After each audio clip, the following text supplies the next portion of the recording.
Press the bell icon on the YouTube app to never miss a video from Newslaundry. अंग्रेज अपना लगान और news laundry अपना हफ्ता कभी नहीं छोड़ते. Welcome to another episode of Newslaundry Hafta. We are at episode 299. We record right now on Thursday, the 22nd of October at 12 noon. That is the recording time. Today on the panel, before I have many other announcements to make, I shall make them through the episode. We have in the office Raman Kirpal. Hi, Raman. Hi. Mehraj, who's back from his holiday to Kashmir. Our audience really missed you, by the way. So we got a lot of mails saying, where's Mehraj? So Mehraj is back, so now you can question him and send your mails next time. And Manisha Pande, who never goes anywhere, as she was saying. Yes. And joining us on the phone line is Rohini Mohan from Bangalore. Welcome, Rohini. Just introduce you to our audience, those of you who may not know who you are, though I think most will, because we have a very informed audience, you shall be pleased to know. Rohini is an independent journalist. She reports mostly on politics, environment and human rights in South Asia. For over 16 years, she's written for Time magazine, Harper's, Al Jazeera, the New York Times, the Economic Times, the Helka, the Caravan, the Hindu, Outlook, the Wire. Basically everyone except Newslaundry. Rohini. Yes. So Raman, so we have to get her to do a piece for us as well. I hope we can afford her because we believe good work must be rewarded. Rohini has won the Chameli Devi Jain Award, in fact, this year. It's for your last year's work. Congratulations, right? It was announced this year? Yes. Thank you. And this was for a specific report you did or for your general body of work? A general body of work, but I think what got it noticed was my work on the citizenship issue, foreigners tribunals in Assam. I see. And you have published 2 books based on journalistic work. Your first book has won an award, The Seasons of Trouble 2014. It is 3 people caught up in the aftermath of the ethnic conflict in Sri Lanka. I see. So Rohini, are you, so you're based out of Bangalore, like for the longest time? I think now since 2014, but and I'm from here, but I'm a Tamil speaker and I'm all kinds of South Indian actually. I see. I'm the fakest kind you'll get. I'm a half Tamil who embarrasses Tamilians. Very little embarrasses Tamilians. Okay, no, I in fact have got a lot of emails in the past admonishing me that your mother is full Tamil from Tirunelveli and yet you mispronounce Tamil Nadu. You say Tamil Nadu and it's Nad. Then someone says it's not Nad, it's Nadu, and I get shamed a lot for being an improper Tamil. But tell me, so what is the second book about?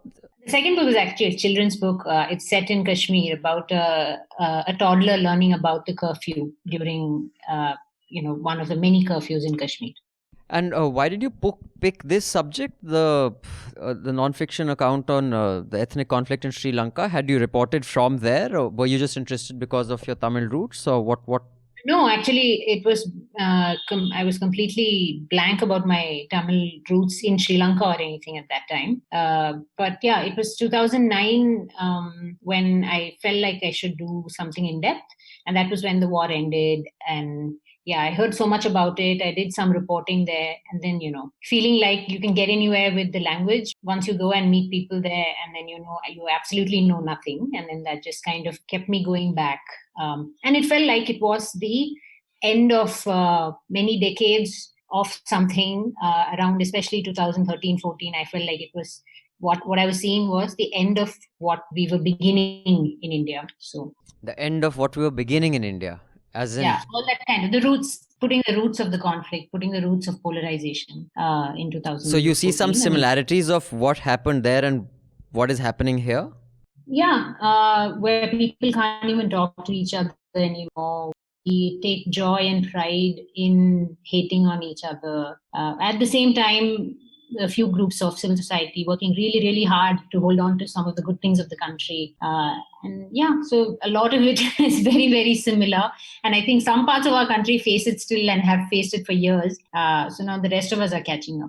Interesting. Maybe if we can squeeze in a little bit about this discussion. So guys, do check out her book, The Seasons of Trouble. I remember I used to make travel shows, and shortly after Prabhakaran's death, we went to shoot a travel show about 4 episodes out of Sri Lanka, which is a completely Sri Lankan government kind of chaperoned event, and there were few villages that we went across Sri Lanka by road, and there were few villages where I saw the Prabhakaran as a demon. So there were like these posters with him as a Rakshas, and these multicolored, and these are newspapers. So that was interesting. Yeah. And in fact, there's been this controversy recently on Muralitharan. What's his name? The spinner? Muralitharan, right? And this prominent Tamil actor has basically backed out from acting in that film because Murali in 2009 had said that this is the best year of my life because that's when the conflict came to an end. And he was accused of not speaking up for the bullying that, the Tamil people actually faced at the hands of the Sinhalese. So, yeah. He also said something later on about when foreign leaders came to Sri Lanka. He had said, and they met mothers of the disappeared people there in Jaffna. He had said something that kind of seemed to many people to be whitewashing a lot of the massacre and a lot of the human rights violations that happened there, saying that, it's showing Sri Lanka in a bad light. But I actually feel like, I've been thinking about this a lot because I also love the actor quite a lot, the one who was going to play Muralidharan. And the idea of most of the protests coming from Tamil nationalists in India, and for the longest time, and Muralidharan is actually Indian origins Tamil, although Sri Lankan. He is what they call the upcountry or plantation Tamil, people who went from India to Sri Lanka. So, I see. He has roots here. He's also married, I think, to an Indian family that owns hospitals in Tamil Nadu. But yeah, so it feels like it's Tamil nationalists who really have not faced the consequences of the civil war, which he has, who are having a say in all of this. Is the Tamil Elam cause still a politically sensitive, or it's an issue at all right now in Tamil Nadu anymore? I feel like it's always been something of an emotional issue, and in the 80s and 90s there was, and even before that there was actually help that the Tamil Nadu government, in some ways they were involved even. So, but I think some of those roots still remain. It's a very emotive issue, but I don't think it is politically relevant. And a lot of times it is just posturing. When Karunanidhi went on a fast for half a day during the end of the war, or which meant between breakfast and lunch, he fasted. So snacks nahi khai, matlab was it? Yeah, snacks nahi khai. I guess he was an old man, so maybe I don't know. So it's always been, and there are some leaders who continue to speak up about it, who are not very strong or popular, or not even winning many elections in Tamil Nadu. But this Tamil nationalism is, as you were talking about earlier, it's an emotional issue, and it's also something that the cause is relevant socially, but politically it's always been some sort of, it's just to bring some sort of unity and crowds rallying for something. But during the end of the war, when people were actually suffering, they didn't really help. And, there's a lot of people who are refugees from Sri Lanka who live in Tamil Nadu, and because of the culture, they're able to blend in and live easily. But it's not an easy life at all for them there. They live in camps. Cops are checking them all the time. So in practical terms, it has meant very little. In fact, maybe later in the Hafta you can tell us whether it will have NRC will have any impact on them. But before that, let's just get the headlines from Manisha. Manisha, if you could just give me 1 second before, because the headlines, I want to request everybody once again to contribute to independent media. As you know, we are a completely ad-free platform, pay to keep news free, because when the public pays, the public is served. When advertisers pay, advertisers are served. And that has become a huge issue these days, as you can see with, all these ad wars happening. And those of you who participated in our Hafta survey, we sent out a survey to many of our subscribers. Thank you for your feedback. We will be conducting another survey soon. Many of you have said that too much time is spent on Hafta letters. Some brutal feedback for us, which I read. Yes. So we will look at that, the preparation. So we will be acting on many of these. But just to let you know, I personally like to keep a lot of emails from you subscribers, because that just keeps you real. So while I understand that because the number of letters is becoming so many and we don't want to leave too many out, I may be spending too much time on letters, but I will still like to spend some time on letters, maybe not as much as we've been spending. So on that note, let's have the headlines, Manisha. Yes. A horrific case was reported from Paris in France where a teacher was beheaded after showing cartoons of Muhammad. The teacher was apparently taking a class on freedom of expression and he'd shown some cartoons by Charlie Hebdo, and that created some outrage. And on Friday there was an attack. He was beheaded outside his school. The assailant was shot dead by the police, and President Emmanuel Macron has called this an Islamist terrorist attack. LJP, BJP and RJD released their manifesto ahead of the Bihar elections. In fact, just this morning, Nirmala Sitharaman, while announcing the poll promises, said that COVID-19 vaccines will be available for production at mass scale and every person in Bihar will get free vaccination. So that's one of the poll promises. And what about elsewhere? Just jahan elections hai wahi bole. And anyway, Kashmir, all elections have been suspended. You have district council now. Yeah. So you can forget about it. Doctor who contradicted UP police version on Hathras rape case has now been sacked by AMU. That's Dr. Azim Malik. Mumbai court has acquitted 20 foreign Tablighi Jamaat members. They said that prosecution had no evidence. I think it's a good time to revisit some of the pieces we did on the sort of stuff that the media was saying about Tablighi back then. CBI registers FIR after UP government hands over probe in TRP manipulation case. Maharashtra withdrew consent and said no need, CBI can't just randomly come into our state and begin a probe. As per new study, antibodies fade quickly in recovering COVID-19 patients.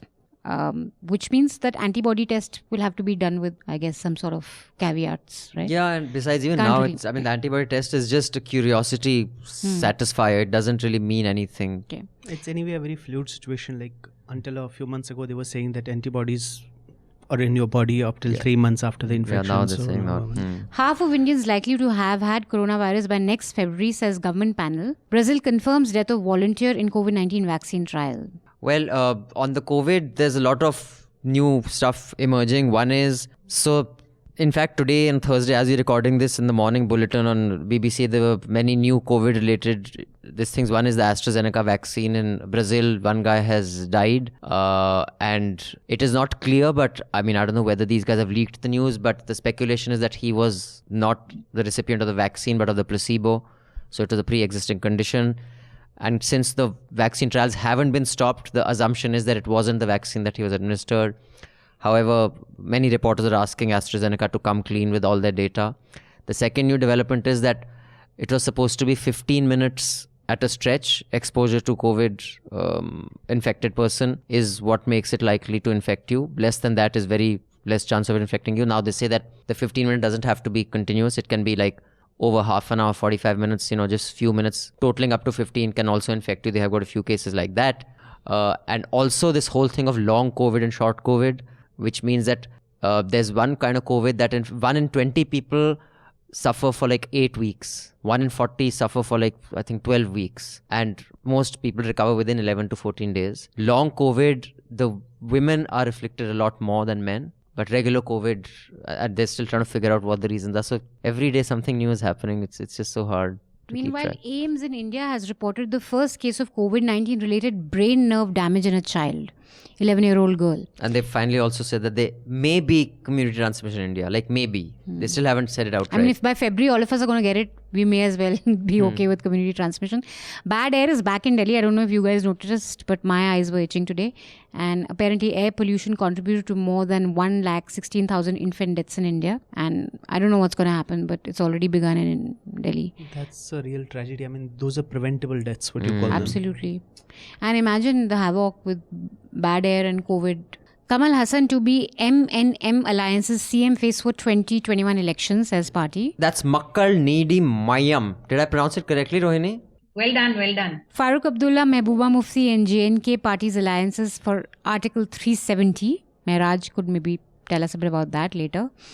Farooq Abdullah again appears before ED for questioning in the JNK Cricket Association scam. In fact, he's been questioned twice in the last 4 days, right? Yes. This is a very old. I was in DNA and I had Iftikhar had done this story for us. It's an old story. He used to be the head of Iftikhar the Gilani was the first one to State break Cricket it. Association. Yeah, Basically, just like CBI used to get activated for the SP and the BSP before every election. It's yes, similar. This is a reaction to what she was talking about, the Gupkar declaration. Right.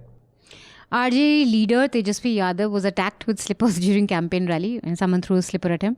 And meanwhile at Nitish's rally, someone chanted Lalu Zindabad slogan and he got really angry. Hyderabad battered with floods and rain, 70 people dead. We discussed that at length last week. Yeah. Punjab CM Captain Amrinder moves resolution against centre's farm laws. We can discuss in a little bit detail. Calcutta High Court partially erases order declaring Durga Puja pandals in no-entry zones. Yeah, in fact, now they're saying 15 people will be allowed into smaller the pandals and 60 persons in large pandals. But I really don't understand how... no, they don't call them pandals in Calcutta. They call them pandals. Only in South Calcutta. Maybe Rajshri calls it pandals. No, it's actually called pandal. It's not like it's not an accented pandal. The word is pandal. Really? Yeah, even I couldn't understand it. Indian Army releases Chinese soldier who strayed across the border in Ladakh. Crazy scenes coming in from Nigeria as several protesters were killed by security forces in Lagos on Tuesday. And there's some really crazy videos with them protesters singing national anthem and being shot at. The protests are against a special anti-robbery squad, which is like a elite unit dedicated to fighting crime. But it's, as all these units turn out, they're just a money-making terror squad and no accountability and almost like Extortion. Extortionist, like Salva Judum. Sort like of UP police. Also, what's happening in now the... Except UP police is not even an elite force. It's just a the force. Philippines president, what's his name? Rodrigo Duterte. Duterte. He has finally admitted that all those, like the security services, basically the state-sponsored goons who have been killing people in the name of the drug war, he is sanctioning those. And they have killed like thousands Yeah, of people. that was and in fact, some crazy videos. I saw the ones that Manisha was talking about from Nigeria. There's some crazy videos coming out of Bangkok also. Yeah. Of yes. the protest, because Protest they're there apparently... Anyway, so we won't discuss so much international. We can come back to India. I'd like to start with the 2 or 3 news-related cases in the High Court and various courts. So they were the following, and Rohini, I'd just like your comment on those. I'll just play the context for our audience first. There's one case happening in the Bombay High Court regarding Republic. This has nothing to do with BARC. This is about... It's a public interest litigation against media trial, basically. About a dozen police officers and activists, they have filed that media trial that you can't say isko karo, usko karo. Now, the same court order has been reported so differently by the Express today and by Republic. Republic says that the High Court victory for Republic says that you cannot take away the right to report of a news organization, yevo. Yes, of course, the court has said that, but they are just generally saying that. And Indian Express informs us that the court says that is asking your panelists that who all should be arrested. Is that investigative journalism? You run a hashtag, arrest Ria. Your one panelist says, arrest so-and-so, so-and-so, arrest so-and-so. So in that order, they are basically scolding Republic by, this is not investigative journalism. However, journalism must be protected. So Republic is just reported one half, Indian Express reported the other half. That is one case. Indian Express is a fairly... Yeah, it's a balanced piece. What I'm saying is they've laid the context. And anyway, they had taken the lead from Bar and Bench. Bar and Bench yesterday itself had the same headline. Meanwlaundry, there was another case, I think it was the Delhi High Court or Supreme Court. The Delhi High Court, some gentleman, without even informing us, had taken a plea to the High Court that Newslaundry is incorrectly reporting court orders. And when I saw it on the Bar and Bench Twitter, I says, no one told us that we have been taken to court. And the judge threw it out saying there is no merit in this. So yes, Newslaundry stands vindicated. Victory for Newslaundry, which we did not even know about. But We didn't even know. Apparently someone had gone. Bar and Bench told us. Bar and Bench told us that this is what is happening right now in the court. We said, okay, thank you for telling us. And then there is the other case of Zee News, Manisha's favorite journalist, Sudhir Chaudhary. He has been asked to reveal his sources, right? No. He has been... Okay, here's the context. They said that, with the Delhi riots, they just took certain handouts, I guess, from the Delhi police and said so-and-so has confessed. Confessional statements, basically saying that, Tahir Hussain has confessed. And we've done a very detailed report on Newslaundry. Which are not admissible in court. On the number of reports that Zee will ki confession mein bol diya hai ki Tahir ne pura mastermind kara. 161 statement and Tahir Hussain, he went to the court and he said this is not done. And Zee basically reports this as a conclusive fact, as a confessional, that this is given that this person has confessed. So now the Delhi High Court has said that Zee News must tell us its sources. Like, where did you get this confession from? And Zee News said that you cannot ask journalists for their sources, which is correct. So I think Zee News's case is a bit more interesting than, Republic's case is outright ridiculous if they're saying we're doing investigative journalism. But Zee's is it's an interesting thing to look at for us. So we're entering uncharted territory, because I think that many established norms and conventions will have to be revisited. Like even on freedom of speech. In fact, just today, TikTok had outright banned, hate speech. Now they have also banned what they call neighboring ideologies. Neighboring ideologies means that you're not saying, kill the Jews or kill the Muslims, but you are either denying the Holocaust or you're saying aisa kuch. So they call those neighboring ideologies. Those have also been banned. Now someone can say that's an assault on free speech because you're not asking for a immediate repercussion. But the kind of stuff that Anurag Thakur said, is that free speech? Should that be protected? I think a lot of things are being revisited. So Rohini, let me come to you. On this whole source thing, based on what Z has reported or what many other times now has reported, complete nonsense. I firmly believe that there is no source to that. That is a WhatsApp forward or some shit. Are should we revisit the whole source being revealed, not being revealed? Is this problematic for journalists? Where are you on this? I've been thinking a lot about this since for many years now, because whenever these leaks are the way crime journalists work, leaks are the way many journalists doing like defense and national security work. And few of them were asked about sources when, they say some agent sources in the raw or sources in Home Ministry said that somebody is a terrorist or the people have lost their entire lives based on this. No one asked them. So these are, of course, now it makes me, I'll admit, it makes me happy when idiotic channels like Republic and people who are doing fake news all the time are asked for their sources. But as you're saying, there is no source. They're just getting leaked information. But I am more interested in how easily, like the police and all of these people can leak personal information, whether confessions. And in the end, when we get that data, a real journalist will be responsible, or somebody who is. So I don't think a court can control this. I don't think asking somebody's source is right, because it will then open the floodgates for the government and other people involved to go after people who are doing real journalism, where your whistleblowers and all of that will be exposed. So I don't think that's a great way to go at all. But those who are doing shoddy journalism, it's not because they don't need sources. They're just making stuff up, and they're just hand in glove with whoever their friend is within the. Even if I remember that video of that postman saying "Main postman hai," and outside I think Ria's house, right? So I don't think it really helps to.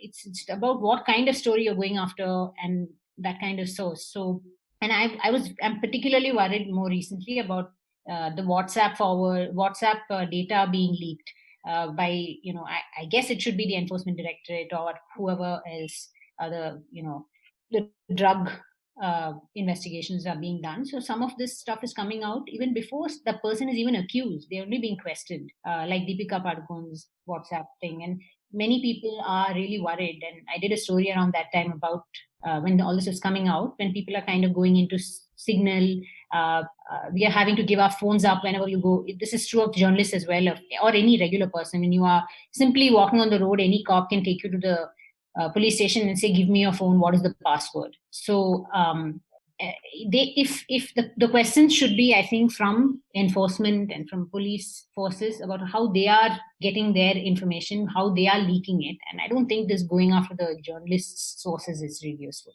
But it's also playing in reverse. For example, and we've seen this, in fact, we're planning a report on this. There was a pattern that Amit Malia will tweet something. The news like Op India and Republic will take that as a given and start running this huge news campaign around it, and the police will take that news hysteria as evidence or as the trigger to act on something, including what happened with Omar. It starts off with a tweet, then some news portals and channels go hysterical about it, and then the police acts on it. So it's not the source.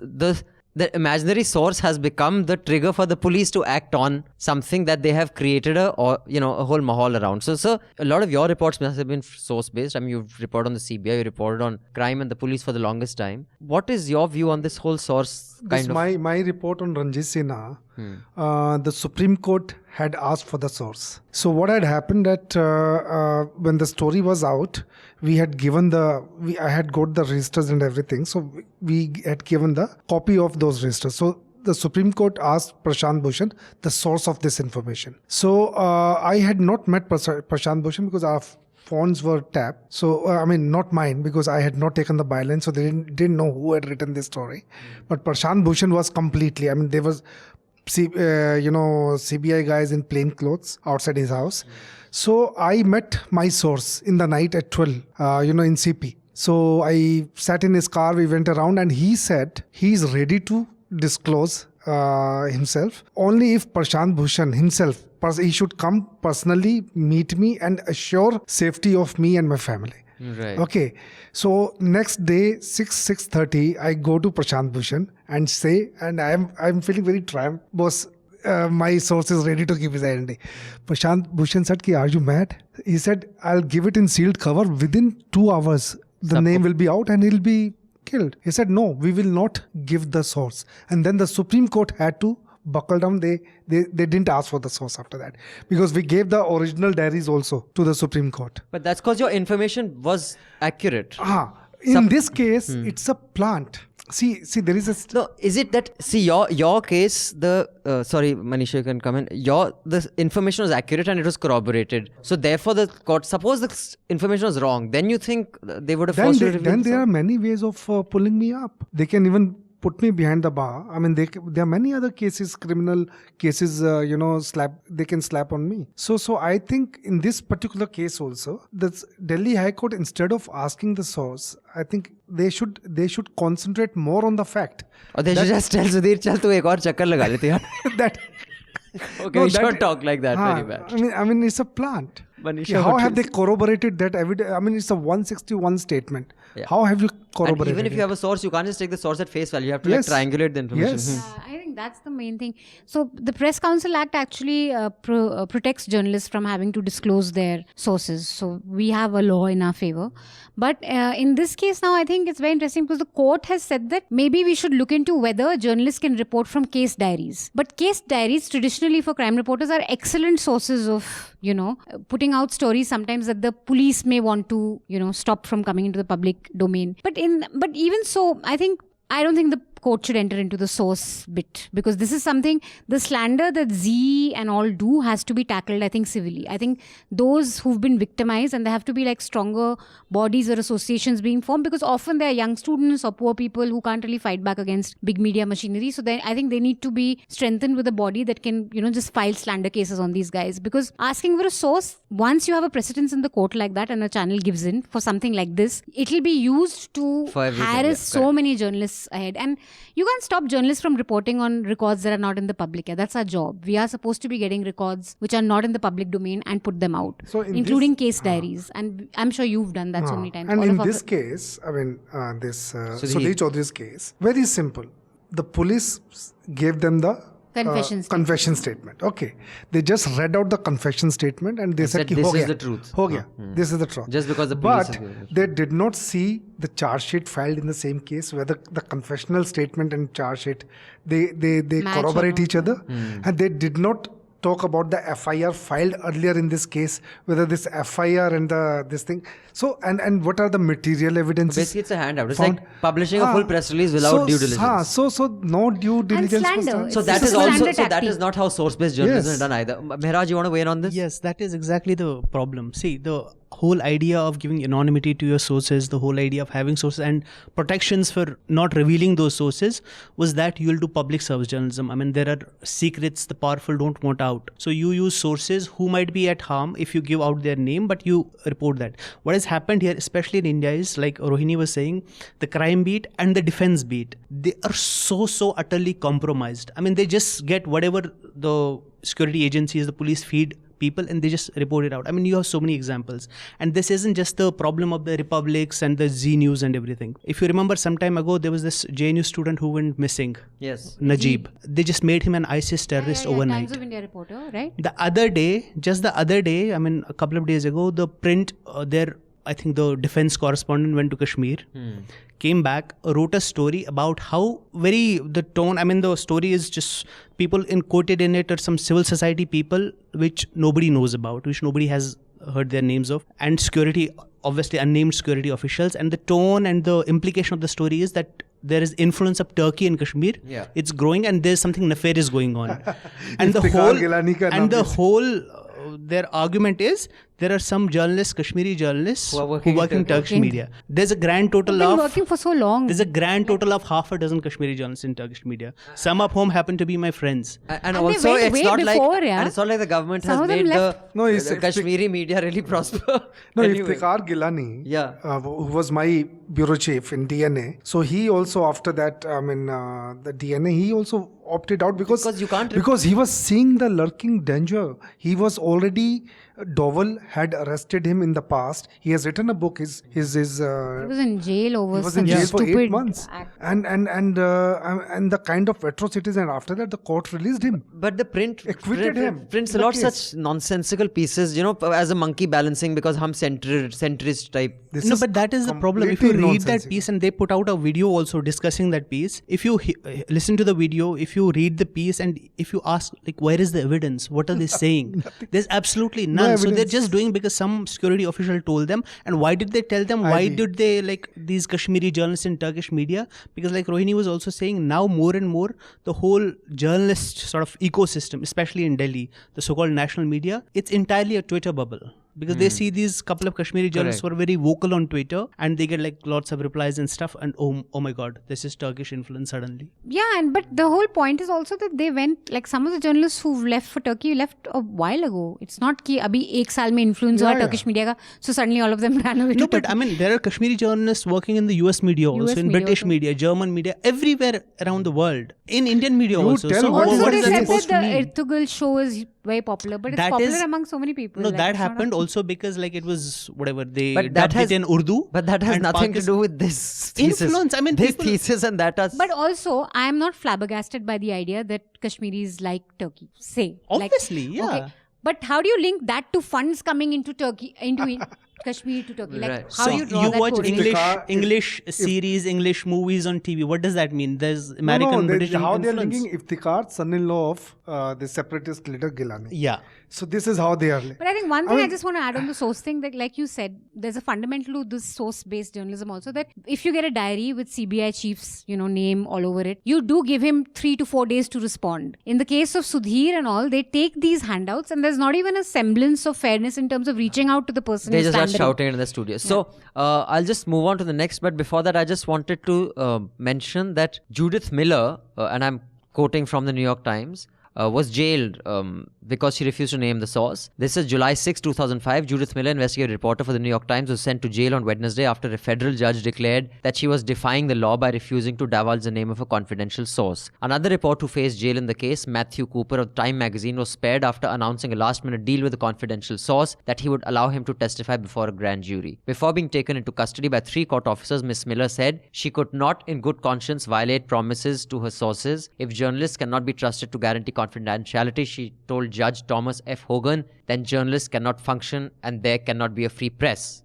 So a bit of a backstory on Judith Miller. So I had seen her interview and I was very impressed with her, and I wanted to call her for the first media rumble we had in 2016 or 17 when the first media rumble happened. And I remember there was a huge pushback I faced from my other colleagues because her report was one of the key reports of weapons of mass destruction found. And they said you are very impressed with her having agreed to serve 80 days in prison for revealing the source. But that report, which was one of the key reports where she completely took handouts of the Bush establishment and said that they have weapons of mass destruction, she can definitely not be a speaker at your first media rumble as some hero. So I said, okay, fine. There wasn't just that one story. There were a lot of stories, and her source, it turned out, was that Ahmed Chalabi guy, who the Bush installed as like the yes, prime minister so of that this was- thing.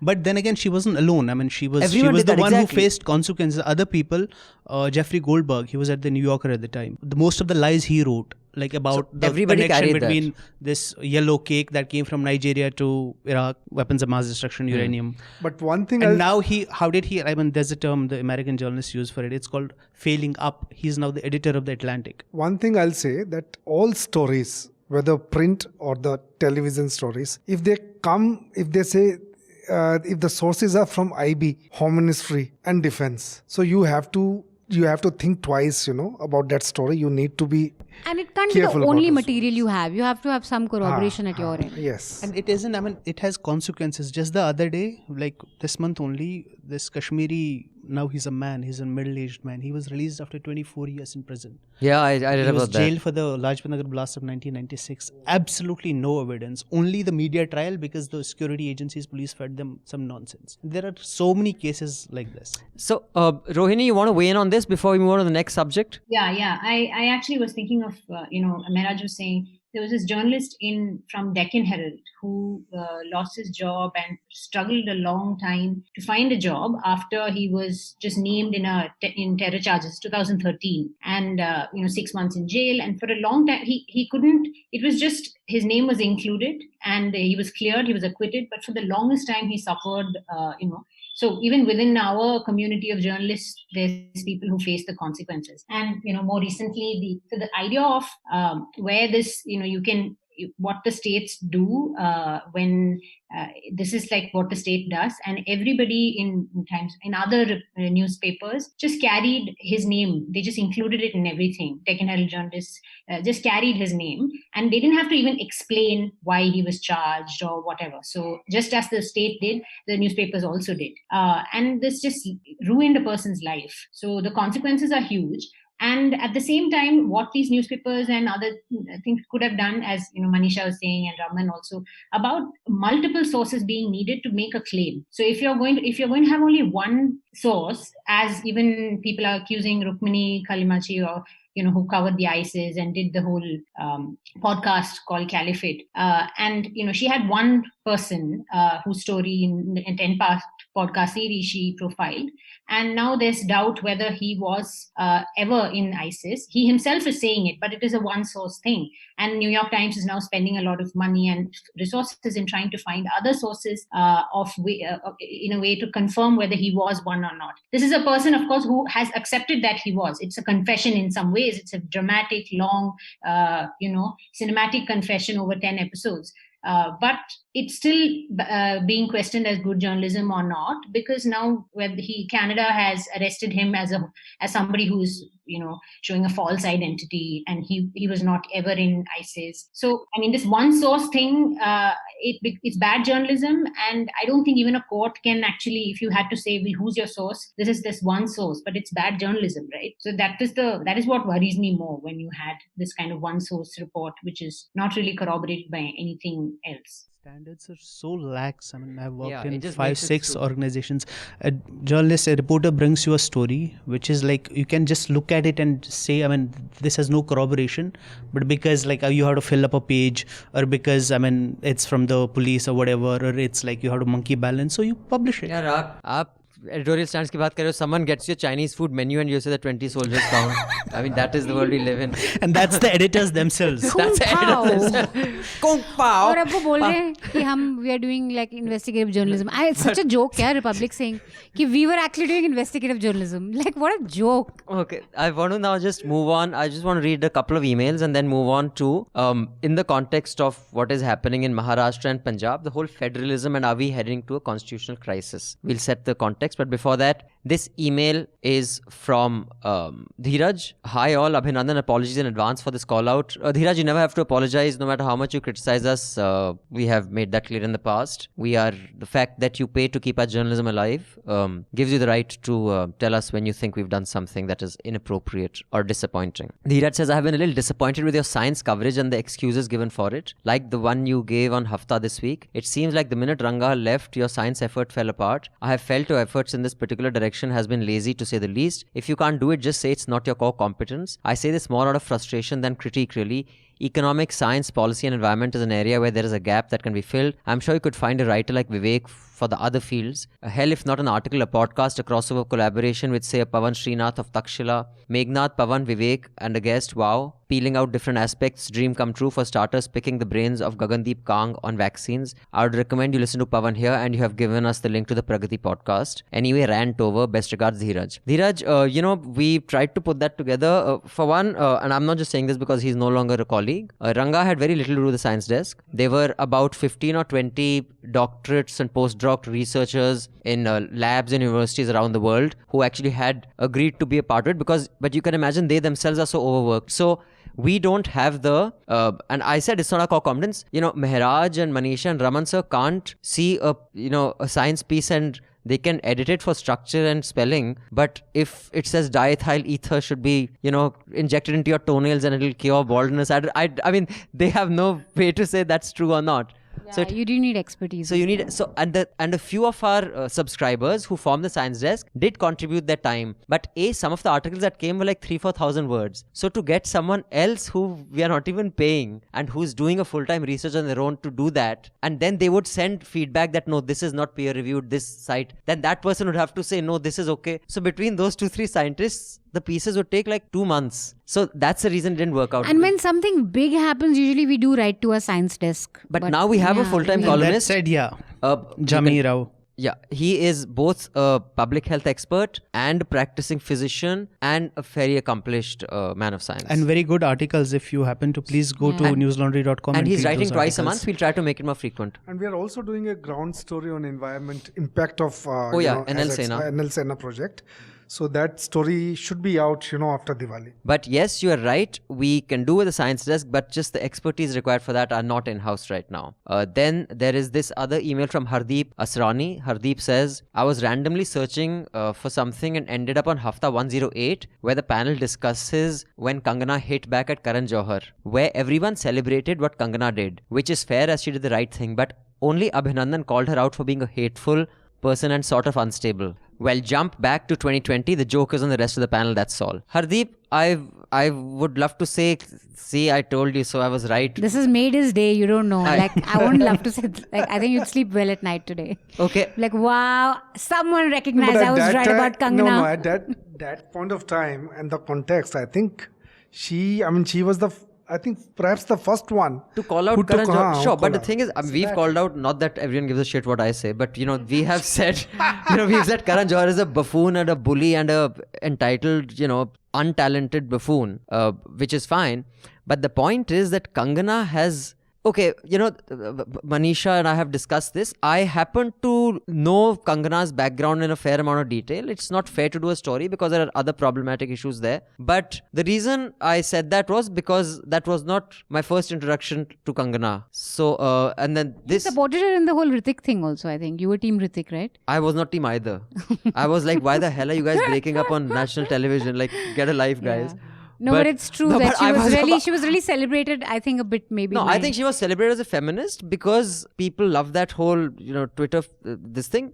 But I have always felt that she is a very problematic figure and it is going to play out worse and worse as time goes by. I was making fun of her ex-boyfriend, Shekhar Suman's son, when he sat on the India Today interview with his father, and each question that was asked to the son, Shekhar Suman said, "You talk to me, Rahul Kamal. You talk to me." I'm like, "Arey, uncle, तुम्हारे लड़के की girlfriend है, वो तुम्हारी नहीं है." I was like, what a loser. I mean, even the interview is giving this. And he said, "No, I should have listened to my father. I did not listen to him." He says he was completely taken in by her. He was smitten. Black magic, kala jadoo. I was like, what are these buffoons, man? When they said some stupid things about blood drinking. I was like, so just because I think they're idiots doesn't mean I'm team Kangana. I'm team common sense. And there is this one more mail and then we can get back to the other issues. This is by Shehba Fatima. Hello Abhinandan, I am a doctor and a surgery resident to be precise. Missing Mehraj's commentary. He has been absent from Hafta quite a bit these days. I'm an atheist and my family is regular religious. Regular in the sense they easily ignore and follow Islamic rules as and how it suits them. After the Paris beheading incident, I tried to initiate a conversation in my family group that we should acknowledge the violent history of Islam. But most of my family was quick to say, wonder how offensive those cartoons were that he was so enraged to kill. This is what religion does to folk. It makes one defend the indefensible. I saw Rana Saifi tweet on the lines that they who are killing in the name of Muhammad are not Muslims at all. Isn't this a great disservice to the common Muslims? The intellectuals should be teaching people tolerance, but they totally disown the criminals. Isn't it similar to how people don't condemn the rape culture but quick to disown the criminal as inhuman? Would love to hear the panel's views on this. Thanks for your work, Shahba. So, Shehba. So before I come to Rohini, since it has been specifically Shehba has asked for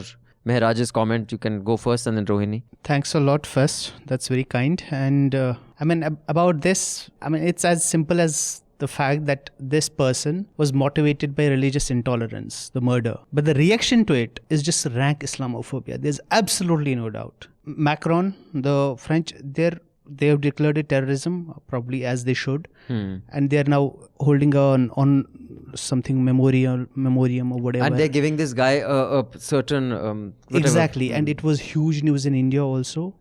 2 days later, near the Eiffel Tower, 2 French Muslim women of Algerian descent was stabbed, called dirty Arabs. They almost died. Absolutely no outrage. Absolutely nothing. Not that the other one shouldn't have. But the problem is the reaction is not the same. Why not? Because politicians, others, and it was huge news in India also. The same, couple of days after a Muslim taxi driver had been lynched from Noida. That's like here, 20 kilometers away. Why is this a huge news? The other one is not. Not that this is any less of a crime and this is not, but because it has been used to whip up passions by politicians, by others. So that is the problem. Like she was saying, obviously, if you are but the bit about the family groups not wanting to outright condemn something like this, you think that's lack of education. That's lack of, a little bit of bigotry also, maybe a lack of education also, lack of understanding of your religion also. Like she was saying, people pick and choose. That's almost every religious person and non-religious person. We pick and choose from everything. That is how human beings are. You like what you, there's this verse in Quran which says, "Udkhulu fis silmi kafa," which means if you have to accept the religion, accept it as a whole. Don't pick and choose according to your convenience. I think that's a good message. So if you read it as a whole, if you understand it as a whole, then you come to a conclusion, because you think, okay, this is this, you pick parts from here, pick parts from here. That is, I think, where the problem comes from. But isn't sorry sir, Raman sir, if you come in, but isn't that the problem, to have to take something as a whole? Like for example, there's certain things about the Mahabharata which I find very moving. The entire nepotism ki commentary ke bhai aapne, anyone who was able to match up to Arjun was asked to either cut his thumb or not fight or go away or was not of the right caste. And there are many things that are problematic about, now not that Hinduism expects you to follow any diktat, but the point is, even if it did, I can reject some parts. I think the moment you take something as a whole that I have to accept it, then one kind of minimizes or reduces the possibility of reform. Or like for example, Pontifex has done, we didn't include this in the headline, but he has said, the Pope, कि भाई same-sex civil union should be, the church should start looking at it kindly. Now this is huge for a pope to say. Now if you were to accept as everything that you have to accept it as a whole, then would not that make reform reduce? Isn't that the problem? Isn't that the biggest roadblock to reform? I don't think I came across as clear as I wanted. That's not what I meant by enter it fully or understand it fully. I meant with context. You can't pick this verse here, this verse here, this verse here and say this means this means this and this means this. So you have to understand the whole thing. Once you understand the whole thing, then you will get an idea of what you find valuable, what you find problematic, what you don't agree with, what you agree with. If you don't understand the whole thing, it's like anything. I'm reading this mail. If I just read bits and parts of it, I won't understand what it means. So when it says udkhulu fi silmi kafa, go in it like the whole way, that is what it means. Understand the whole message. And then it's obviously up to you, whether you want to believe, you want to disbelieve, you want to reject some parts, accept some parts, and that's between you and your creator, whatever you believe in. No, one of our writers, Shweta Desai, she has shifted to France. So she told me that French Muslims have come in a big support, and she's writing a piece for us from the ground, and most probably we are going to get it tomorrow. No, big support in the sense?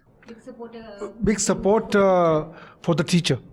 Obviously, any sensible person would. It goes without saying. So, Rohini, you have something to say on the 2 emails that we got and how one responds to family groups like this?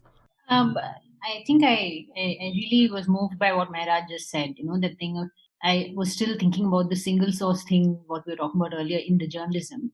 But like that also, as a very religious grandfather, my grandfather was really religious, and he was also, I think, he spent some years in the RSS as well. But I never, that's why when I read about RSS and the kind of messages I got from my grandfather about Hinduism and what I read and see now, they're in stark contrast. He would read Vivekananda, and he was, I think, in their college as well, and all of that. So when the rest of my family speak about it, they are much less well read about even the scriptures, or they don't know Sanskrit or Tamil or any of this in the kind of detail that the most religious person in my family had. But the conversations are problematic because a lot of them believe that whatever religious ideas they've been passed on are the single source of guidance to life. But they're just one of the ways to navigate life, right? So how can we not be influenced by science that we learn in school or in other ways that we read? How can we not be influenced by by people from different religions or different genders and people around you, those you grew up with, friends? Or how can you not be influenced by travel? How can you not be influenced by classmates? To think that the only single guidance to life is some scriptures written years ago, centuries ago. I think truly religious people perhaps don't think that. It just becomes, when you fool yourself that it has answers to all life's mysteries, or how you have to treat a fellow human being or any other animal. That is when it's problematic. So these kinds of conversations I actually don't have anymore with my family, because I've understood that these are lines that actually, over time, I think conversations about lots of other things make people familiar with each other and they become more open to some of these ideas. It's a long game. It's actually the game that even missionaries of any religion adopt. They spend a lot of time with people, helping them in many other ways before the religion is even mentioned. So yeah, I think that's how I'd say the person who wrote the letter, I think that's the best way to deal with those who you don't agree with, who are close to you. A lot of this conversation is also driven by stereotypes. I mean, when we say a religious person, what do we mean? For example, I'll take the example of a Muslim man. There's this Muslim man who wears a topi, who has a long beard, wears a shalwar kameez, goes to mosque 5 times a day, doesn't know how to read and write the Quran, maybe has memorized a few verses. There's another person who maybe wears jeans and whatever, torn jeans and t-shirts, understands his religion, doesn't make a show of his worshipping and all that. Who is religious, who is not. And now these two people, say for example, they commit a crime. Invariably, you will say this guy with the beard, he's a Muslim, he committed this crime because he was motivated by religion. The other one does, most likely you won't say that unless he goes out and says I did it.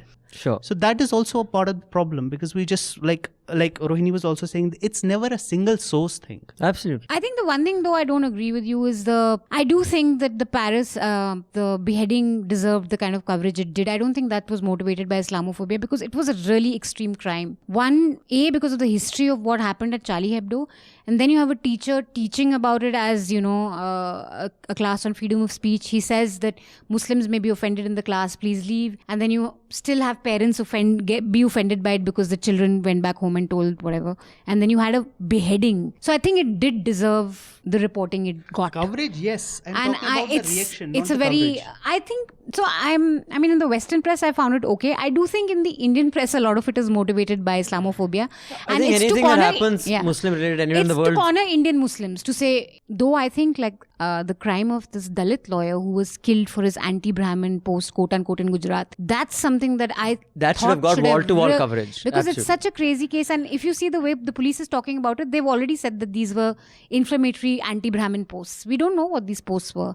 And someone went and killed him, lawyer. There was actually and I think this is I think what when Mehraj says that reportage driven by Islamophobia. For example, the horrific nature of this incident that you're talking about was not even a headline. Yeah, it wasn't, primetime discussions, actually, but it was a headline. There was a beheading of a 12-year-old Dalit girl also. Beheading. I mean, I saw those visuals. They were really scary. Her head was just cleanly cut off.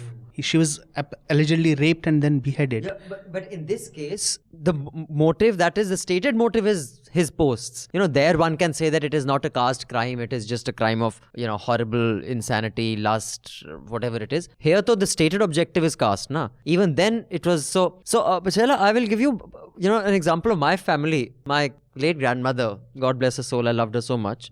She was a generation that had moved from Lahore to here during the partition. So while she was an Arya Samaji and couldn't stand the RSS, she did not want any of us to get married to a Muslim. So how you have to soften them is, and that my older sister had a child without getting married. So it blew my grandmother's mind. Like, she was like, what has happened? We said, like, she couldn't comprehend, like, how can that even happen? Not only did that, and she was pregnant a second time. So her mind was like getting fried. Then she was wondering what is going to happen to my second sister. So my second sister, so she lived in Singapore. She came, "Tenu shaadi wadi karni hai ki tu bhi teri pant di tarah NG tu whatever bunna paida." So she came with a boyfriend. So she says, "Iska naam hai Nidar Abdullah." अच्छा मुसलमान है? हाँ. चलो ठीक है, लेकिन शादी करके ही बच्चा पैदा करना. So by the end of it, यार कुछ भी चलेगा. So if you have a bunch of siblings, you got to work as a team. So you make one person do something so outlandish that the second sibling can do something a little less and then say, okay, it's all good. You know. So on that note, if I could just move on to this whole thing about what's happening in Maharashtra. I'll lay the context. And in Punjab, you know that the central government has passed 3 farm bills. This is going to, the stated objective is that it is going to make farmers free to move across the country, which apparently they were anyway, and sell wherever they want directly to private parties. It is supposed to cut out the middleman. Now, Punjab has faced a huge protest because there is a huge agrarian economy there. The state of Punjab faced major backlash and there were protests, and we saw, a lot of these people, farmers from Punjab protesting. Abhinandan Singh, in fact, it was on this bill that the Shiromani Akali Dal could not continue their association with the NDA because they knew that they'd completely lose their base in Punjab. So they withdrew. They are no longer part of the NDA. I think they're the second oldest allies after the Shiv Sena. And now Chief Minister Abhinandan Singh has passed 3 bills in the assembly which go against the bills passed in the parliament. Now he says, "Bhai, I am not going to listen to your law, I'll make my own law." But these bills have to be given the nod by the governor and by the President of India. And if they're not given a nod by either, then they cannot prevail. The central law will prevail. However, if the state says that we will not allow, let's say, other state guys to enter us, is there a constitutional crisis that we're heading towards? And similarly, Maharashtra, Uddhav Thackeray has revoked, when the CBI goes to investigate any case in another state, they have to take permission of the state because the jurisdiction is of that home ministry, that police department. He has withdrawn permission on the TRP case. Because like you said, CBI needs the permission of the state government to investigate a case.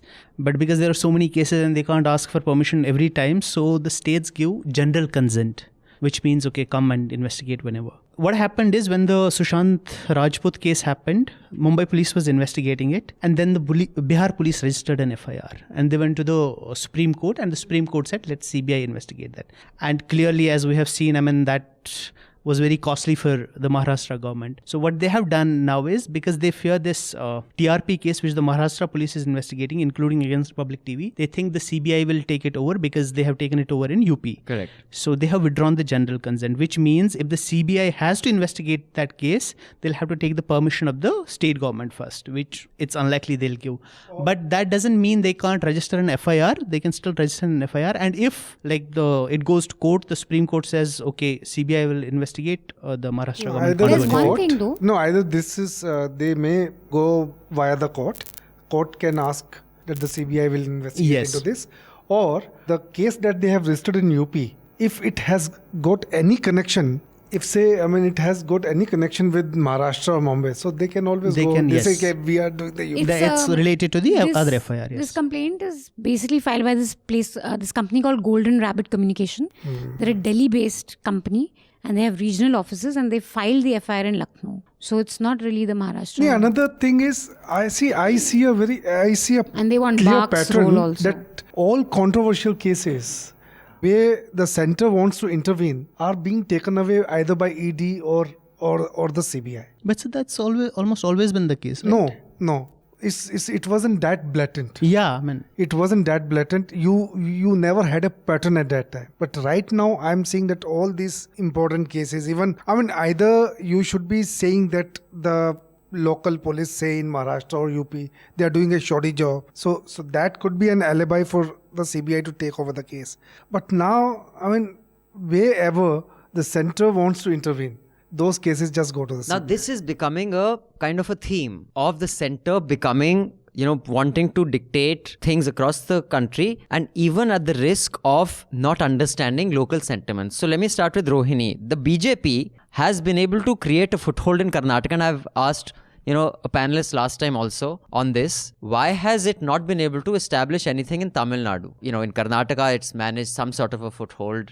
In fact, quite a significant one. Kerala, the RSS is quite active. So, the Tamil politics and AIADMK after Jayalalitha, is there a future there? Who is the leader? Is the BJP the natural ally?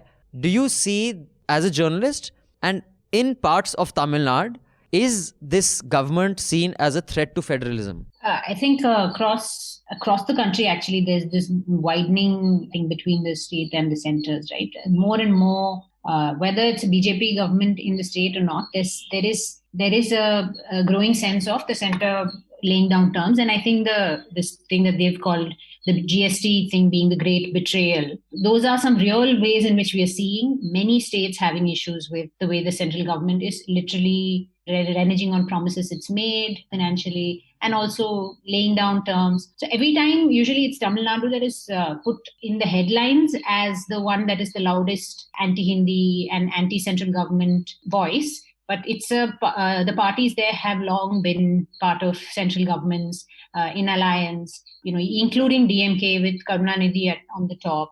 And there's always been conversations between the center and the state and the states in the south. But I guess because they're kind of waving the flag of federalism, as people like Karunanidhi and all have, and even Jayalalitha, although they have allied with the center before, they've always used that as a negotiating tool, as a leverage. And I think now, I disagree with one thing you said about the BJP. It seems like there's a lot of activity of the RSS in Kerala. But my question is that even after all this activity, why is BJP not, getting more than that one long seat that they've had for some time? And that is a leader who's a very old, well-known leader from the state. Karnataka also, like Kerala, has a history of the Jansangh being here for a long time, and the Mangalore and Coorg areas have strong supporters of RSS, but also BJP and everything now. So that history is there, but same history exists in Kerala as well, but that has not led to the kind of growth of the BJP that Karnataka is seeing. In Tamil Nadu, it seems like, again, the BJP is making a lot of noise, but they don't have tall leaders. They don't have faces that, so the people who were, you would say, Hindutva adjacent sort of leaders, some would say even Jayalalitha was one of them. But, they have had to fit into the Dravidian politics, and so have had to, like many parties in the center, in any coalition, have had to kind of dilute some of that politics, knowing what wins elections, basically. And BJP is trying to create certain things. They're trying to make noise in Tamil Nadu now, but they have the money. They have the money, and they have, I guess they have much more determination than a lot of the parties, than the AIADMK has, for sure, to grow deeper. So AIADMK has had a lot of support from the BJP. I'm not going into the details, but even when Jayalalitha was alive, that was going on. And even after her death, they've had the support of BJP. But it can never, for many, many more years, it can't be the one that is in the forefront. So they will have to be the B team for a long time, for much longer, because it's still seen as a party that doesn't know what's going on in that state. And that unless they manage to do this, the weird ways in which they allied with the PDP in Kashmir, that kind of, but no, that showed, it won't last long. And that kind of thing is what they're trying in Tamil Nadu. But it's not something that, there's a lot of noise. Socially, they're trying to do a lot.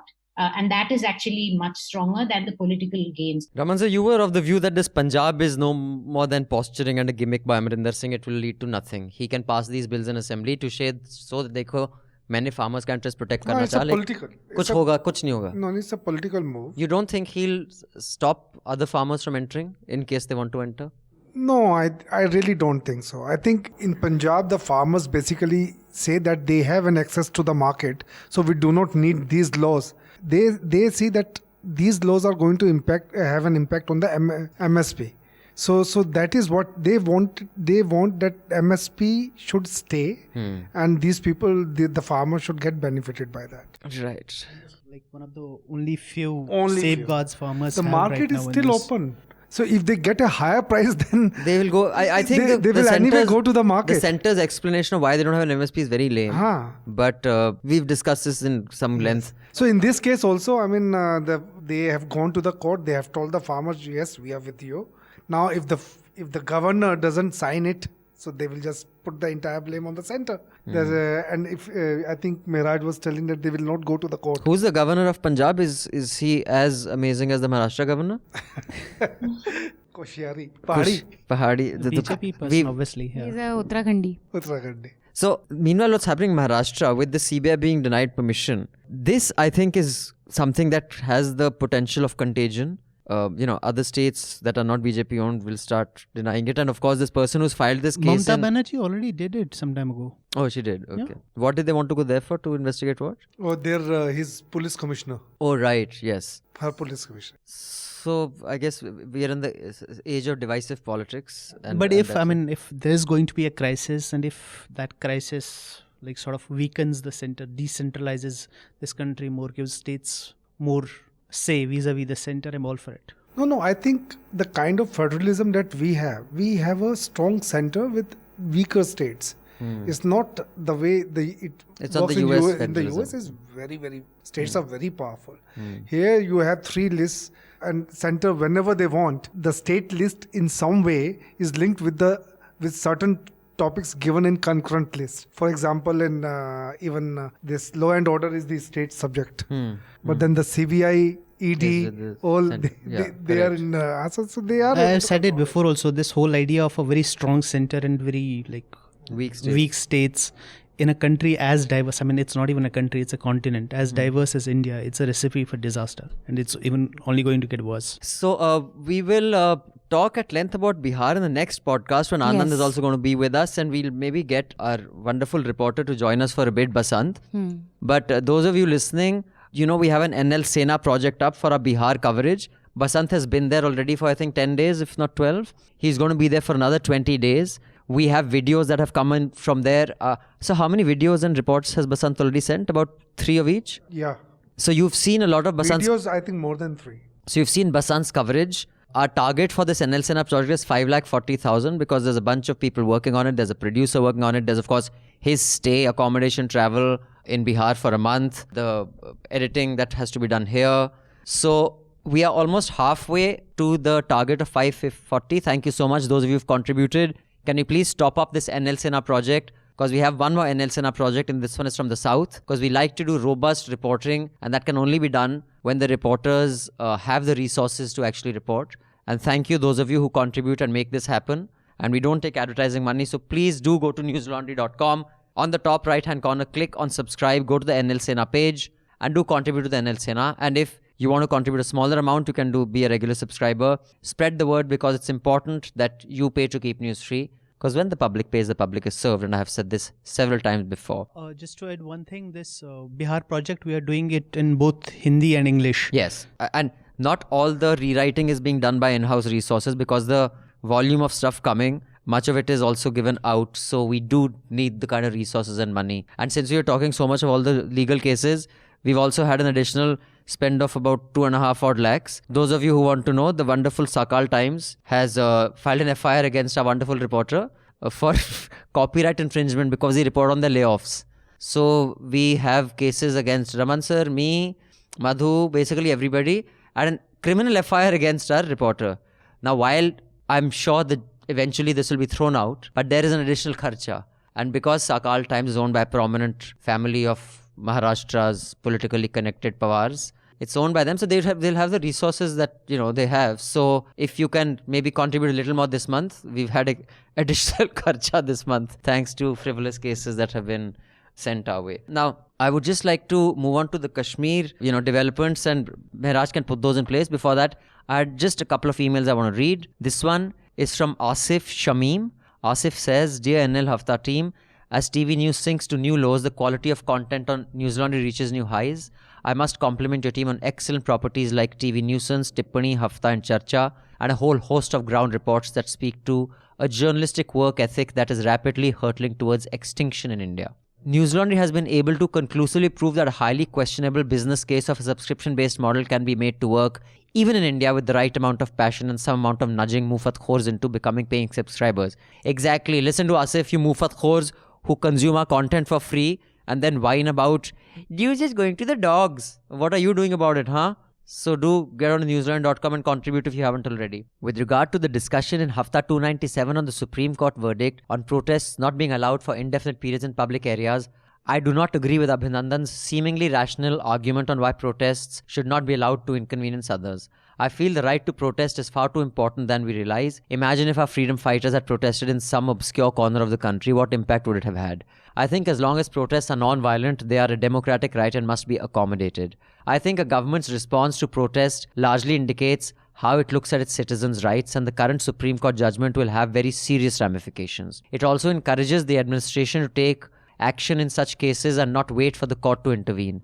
An immediate example of the same was the treatment meted out by Mamata Banerjee to the planned BJP protest led by Tejasvi Surya in Kolkata. I may not agree with Tejasvi Surya's politics, but I know he has as much of a right to protest as I do. As a society and as a country, we seem to be testing the limits of our social fabric. This has been building up for decades possibly, but the politics of current ruling dispensation has been a catalyst in changing it forever, but not for good. The Hathras case, an innocuous video ad by Tanishq, etc. are testimonies to how the lynch mob are now literally at our doorstep. I mean, any one of us could be next, and we will find our friends, colleagues and news media cheering them on. Take care. Keep up the great work, Asif. Thanks, Asif, for that mail and for your support. In fact, there's another subscriber who has a similar view about the entire Supreme Court case, which is Raghuraj. Raghuraj writes, Hi Newslaundry, I quite enjoyed your fiery panelist Miss Kiruba Munuswamy. This is the kind of voice that has been missing from Hafta for a long time. Most of the views of the panelists are usually colored by upper caste lens of looking at issues. The sharp contrast in how Abhinandan and Kiruba read the Supreme Court's observation on protest just shows how the same issues can be viewed differently based on the relative point of view. I have to confess I would have been convinced by Abhinandan's reading if not for the counter by Kiruba. A constant complaint I have is how suicide is reported in the media. I heard several times both Manisha and Abhinandan talk about the mechanism by which Mr. Ashwini Kumar died by suicide. Suicide reporting needs more sensitivity from journalists. Actual mode of suicide and the state of how the body was found is unnecessary information in a suicide report. Some of these details may trigger those who are contemplating suicide to actually go ahead with it. The media did this with SSR and many other celebrity suicides before that. Many news outlets have been embracing died by suicide instead of committing suicide, which is a welcome change. No one commits suicide the same way no one commits a heart attack. I expect better from Newslaundry and hope they change the way they report suicide henceforth. I'm a regular listener of Hafta, an ardent and copious consumer of your content. Keep up the great content. Thanks, Raghuraj. Point taken. We shall try to be better and be more sensitive when we are discussing and dealing with suicides. Raghuraj is MBBS, MS, FIS, CO. Raghuraj, if anything is happening to me, which surely will soon, I'm coming to you. He's in Singapore, bloody hell. Never mind. But thanks for your support. Mehraj, you just want to tell us about this latest development in Kashmir, and is it significant politically or is it just noise? So what has happened is these four regional parties, basically two parties and two bid players, and CPM parties is National Conference and People's Democratic Party, and Sajad Loan's party and another Javed Mir's party, which are like nowhere on the horizon, and CPIM. In Kashmir, CPIM is one person, Muhammad Yusuf Tarigami. Okay. Seriously, I mean, he is like CPIM. So anyway, they have gotten together and they have announced this Gupkar Declaration Alliance.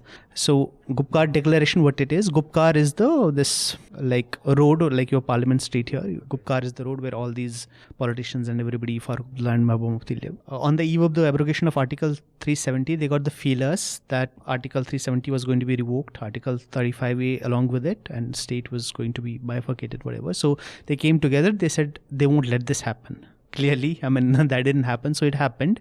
And they said if it happened, then on the anniversary of the abrogation, they got together again and they said, we will fight to restore the status quo ante, which is Article 370 statehood. And a couple of days ago, when Mahbub Mufti was released from detention after over a year, they got together again and they announced this alliance, which is like they'll join hands and fight together. The problem is, I mean, it's because it's Farooq Abdullah, it's Mahbub Mufti, so it gets a lot of coverage in the media. But the problem is, where they stand now is basically, I mean, if not irrelevant, they have become fringe players. And that's becoming even worse now with the centre announcing these new district development councils, which will be directly elected. So what happens is, these people were the sort of the arbiters of power in Kashmir.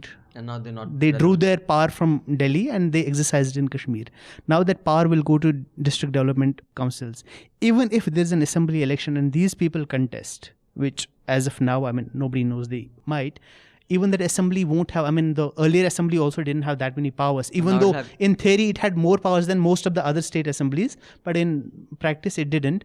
Now, even that won't be there. It'll be like the Delhi assembly, maybe even less so. So if it's so irrelevant, why did they raid this guy, Farooq Abdullah, twice within 4 days? Because they don't want anyone to make any noise at all. So the crackdown is total. The crackdown is complete. And the thing is, I mean, they should be happy about it. The center should, I mean, they're stupid that way. Because 10 years, 15 years ago, Farooq Abdullah's party was asking for autonomy. And autonomy in the sense, the pre-1953 position, which was only defense, telecommunications and external affairs will be with Delhi. Everything else will be state controlled. Right. Mehbooba Mufti's party was asking for self-rule, which was, I mean, pretty much the same thing with free borders with the other side of Kashmir. Right. Now they have come down vastly from there. Now they're just asking for statehood and like the position that was there before this thing. So the center has been moved way towards the BJP's side. Exactly. Right? And even so, these guys, I mean, they should have embraced them with open arms. But I mean, it seems like they don't have any strategy, unless the strategy is like total blank out of everything. And what they're hoping, I think, is because they'll get these district development councils up and running, and the people who will agree to participate in those elections will be like small like local leaders from these parties only. But the case he's been raided for or questioned for is something to do with the Cricket Association of Jammu and Kashmir. Yeah, I'll just come to that. So what happens is, if these guys, like, because these guys are now sort of on the fringe and the power goes to district development councils, the sort of narrative, the sort of issues that get talked about come even further down. At the district development council, you are not going to talk about autonomy and self-rule. You will talk about roads and bijli and pani. Khadanjani, right? Pasture lands. Yes, water. Exactly. So that's also done. Now what they're doing with the ED is basically like they do it with every leader. Whoever wants to speak out of turn. But they what's send the case against him? Case is that between, I think, 2002 and 2011, when Farooq Abdullah, part of the time, he was the head of the Kashmir Cricket Association. BCCI funds state cricket associations, okay, and so the allegation is that misappropriation under him there was misappropriation of around like 44 crore rupees, and that's the case, and it's been going on forever, like Raman sir was saying at the beginning. Speaking of cricket associations, Arun Jaitley's son is now the head of Delhi Cricket Association, right? After Arun Jaitley. So Rajat Sharma was earlier, and then there was some pachda there. So as usual, there's no though bhai bhatijawad in BJP. No, even if these leaders contest, I remember when I was very actively, covering Kashmir with Iftikhar Gilani. And I had seen the documents at that time, even in the past elections. The way this Farooq Abdullah won, in each constituency, the polling is 5%. Yeah, that was ridiculous. 2%. There's no quorum. 10%. There's no concept of quorum in voting. The last amazing. panchayat elections that happened, so many booths where no election happened. I remember in this one ward or something, there was a candidate. Lots of like wards didn't even have candidates. Lots of villages. So in this ward there was a candidate, but there was no vote. So which means even the candidate didn't vote for herself. No one went at all. So Rohini, if you could just, we'll wind up in another 10-15 minutes. I just want to discuss Nigeria once, Manisha will come in. But before that, I've got a mail. He didn't want it read out, but he was a little critical of our coverage of, Hyderabad floods. And he said, what we spoke about Tamil Nadu floods, it was too general. Well, thanks, first of all, for your support and for your criticism. The reason, we had discussed it with Raman sir also. He said, we can't get any more reporters on this. Uma Sudhir and News Minute had done a lot of ground reports on that. So there was nothing more we could add because we don't have a full-time reporter there. So which is why we just included in the Hafta. And for daily news updates, please listen to Daily Dose. That would be more elaborate. Yeah, Daily Dose we do include, our daily podcast. So do check out our Daily Dose. But by the way, if you listen to Daily Dose and if you have a, paucity of time, if you're crunched on time, in like 20 minutes, you'll get whatever is the relevant news you need to know. Of the day. So it's a must listen daily podcast that Newslaundry does. Do check it out, and it's free. It's not behind a paywall or anything. Also, so Rohini, about this entire south coverage of the monsoon, the flooding, the way Bombay's covered, the way Delhi's covered, is the local media there as active, and is there any impact at a local level to the coverage because of flooding or how lakes are treated? Is it man-made? Is it natural? Do you have some more information you can give? No, of course, there's a lot of coverage about it, and also because you can't miss the weather. If you're not even if you're not in Hyderabad, you know what's going on. Not just, you don't have to read the news. Even you can feel it in your skies and in your weather and the temperature around you, and there's like effects all around.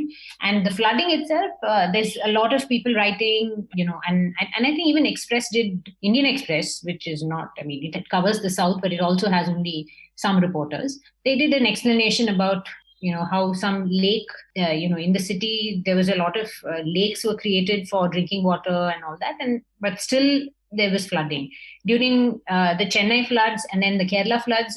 Again, the role of dams, the role of drainage, or the lack of it's discussed. So my question about the coverage is about the decision of editors coming to a point of exhaustion. We have done it all. We've covered it. I'm not saying this specifically only about Newslaundry, but in general, there is very little exhaustion about covering the Mumbai floods or the bad air in Delhi. But there is very quick exhaustion about covering floods in other parts, including Orissa, including Bihar, Assam. And I think it can only be fixed by having people like reporters or just a team. It doesn't even have to be just a journalist. It can be a team of people who are specialists in climate change or urban architecture, to tell us, to have these things written on a more regular basis. This is something that is a new beat. I think it has to become one. And one journalist, it's hard. How many times you're going to send, even if you did have a journalist in Hyderabad, how many times is that person going to, unlike TV, you don't need this person to go and stand in neck high water and do the reporting.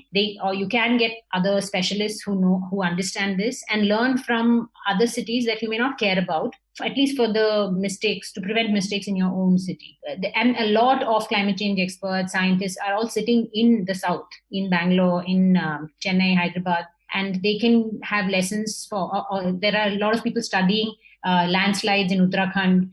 These are experts that we need to hear more from, if not reporters. And more people are explaining this to us. And it's not even just an India story, right? It's a worldwide story. Right. So I'd say that we don't need reporters. You just need voices that know stuff. Right. Manisha, before I come to you, I just want to make a couple of points and read a couple of mails. One is that we have a whole bunch of new merchandise that has been delivered to our office. Those of you last time who wrote to me saying that you did not get the Sabki Dhulai soaps and they were sold out before you could. Well, from just before Diwali, that is from the beginning of November to January, we have a whole new lot of the Sabki Dhulai soaps, the Tiranga soaps, the jasmine, the lemongrass and the orange soap, herbal soaps. Also, we have this new really cool bottle. So if you're a sports person who like to go hiking, you will love this bottle. And we have some cool NL Sena mugs. So if you're going to be gifting people Pujo gifts or Diwali gifts or Christmas gifts or New Year's gifts, you can spread the brilliance and luminosity, jo bhi kehte hain अंग्रेजी में, of the diyas and the Christmas tree. But you can do that by funding the luminance of independent media. So agar aapko gift kharidna hi hai, you might as well order Newslaundry merch, because then you are not only giving the Diwali gifts that you want, but you're also funding media, independent media. These gifts can only be purchased by subscribers, so you have to be a subscriber to be able to get the gift. So do check out the cool new merch that we'll be launching. You will love it. Also, pay to keep news free. And if you don't want the gift, at least you can just gift someone a subscription, because we're going to be having that function in the new website, and it's likely that you'll listen to this podcast on the new website. If not, then it's just a few days away. This letter is from Namit Saxena. Namit says, "Hi Newslaundry, I'm a loyal subscriber and you say very nice things about us, but you have annoyance. You say I'm a little bit annoyed because you guys let Chetan Bhagat pitch his book and emphasized on how he always gets unfair hate, which sort of made me go ahead and buy his latest book. I'm not a big intellectual, but I'm actually appalled by the writing and couldn't read beyond the first 50 pages. I think his books are still only for first and second year engineering students. Well, I guess I sort of learnt my lesson." Basically, you say one of the reasons you listen to Hafta and Charcha because the recommendations you get of books, and you're very annoyed that. So Namit, I stand by the fact that I think Chetan gets a lot of unnecessary hate from a certain intellectual elite of Delhi. I've said this to him. I don't think his writing is fantastic, or he's no Atish Tasir or Salman Rushdie or V.S. Naipaul or a Graham Greene. However, I don't think his books are that much worse than many other books that I have read. And I don't want to take names because, again, you see, I myself am censoring myself because those people are friends or the wives of friends a very celebrated book of a few years ago, which is also made into a TV show. I read that book. It's a really crappy book. But that person belongs to a very established, privileged elite of Delhi. So no one is going to say anything about her book because her grammar may be slightly better than Chetan's, but the book is not significantly better. It's at the same level. I mean, it's understanding. In fact, Chetan's latest book is more woke than that book. So I do think he gets a lot of unnecessary hate. I'm not saying that I will recommend his book to anyone, and I never have, but I do think he gets more hate than he deserves. But Rohini, you want to weigh in? You weren't there last hafta or the hafta when he was there. Yeah, it's an afternoon read. I think that it's an author who survives on vengeance writing. I think people who every book is to vindicate. And to kind of shut up people who criticize him. So those who want to read can read. For many people, as they say, he's the first first English book people have read, a novel or something. I'm not going to go into other bad books. People can read what they want. And, you've spent 2 hours reading a bad book. It's not that much of your life that's wasted. Yeah, exactly. But Namit, thank you. It also makes you appreciate good books. Yeah, man. You read a bad book. I have a question before you go to the Nigeria thing about your merchandise and everything. I've been subscribing in the last few years to a lot of independent media that I like. I subscribe to them. But do we need so many newsletters? As subscribers, do we need so much merchandise and free bags? Do we need all of that? Aren't we just paying for the news? Yeah, merchandise isn't free. I mean, you have to pay for it. But No, the other stuff you can get, so I'll tell you how I'm from the business point of view. There are certain things, just like in anything, there is a stated objective and there is an unstated objective. The most engagement one gets if you're running a subscriber-driven venture is through newsletters. So while we'll do a lot of appeals, I'll do a lot of appeals on the podcast, we put out appeals on social media, but the most impactful appeals are newsletter appeals because typically, many of them go over the weekend. We make our case. It's a single point. Many people only want to subscribe to newsletters. That's a separate product. Including the Ken, they have their newsletter as a separate product and they're not the first. There are many others who do it. So you will only subscribe to the newsletter because it gives you specifically what you want. It may be a roundup of the week. It may be, just tech articles. It may be, VC articles. So there are various products, how you kind of segment your subscription model. And merchandise is something, it's a branding exercise. So if I have a bag which says I pay to keep news free, it is like a vanity thing that it's virtue signaling. I think that's a new term that I've learned. And, someone else can say, okay, that's a cool bag. I'll subscribe. Can I buy it? No, you can't buy it. You have to be a Newslaundry subscriber to get this bag. So any model that is creating revenue streams which fund news without depending on government ads or, corporations is, in my view, an innovation for the better. It'll evolve. There'll be new things that will evolve. Like we do events. Like while our events may not be a huge revenue earner, but going forward, even that should be eliminated. Because like, for example, we got a lot of heat for Facebook and Google being two of our sponsors for the Media Rumble. They said the world over, they are being criticized for, spreading fake news. They are Newslaundry's, lead partners for Media Rumble. And there's a point there. Yeah, so that's my position on it. I think any revenue innovation for the digital media that makes us more self-sufficient is an innovation for the better. And I think also that with subscription models, and I'm talking about subscription, not donations, there's a sense of community also that you want to create among people sense of community, sense of membership that you want to create among people who, put in their money to get news. And I think that these are little ways to do it. Events, a t-shirt, a mug, it goes to add a bit of, sense of membership among people. I think that kind of helps. No, but you have a view on it? A contrary view? No, just, I have no issues with the merchandise. And she's just irritated with too many newsletters, I think. Too many newsletters. I'm so exhausted. I feel, and then the responsibility of having to read all that and plus the newspapers you buy.